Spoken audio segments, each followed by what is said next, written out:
কবিগুরু রবীন্দ্রনাথ ঠাকুরের প্রশ্ন। ভগবান, তুমি যুগে যুগে দূত পাঠায়েছ বারে বারে দয়াহীন সংসারে। তারা বলে গেল ক্ষমা করো সবে, বলে গেল ভালোবাসো, অন্তর হতে বিদ্বেষ বিষ নাশো।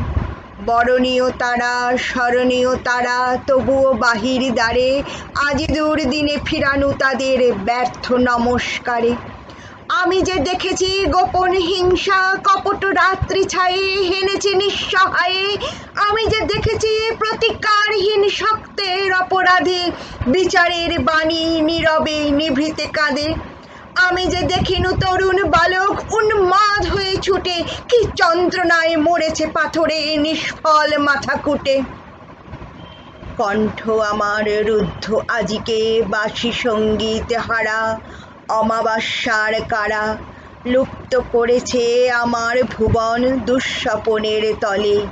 তাই তো তোমায় শুধাই অশ্রু জলে।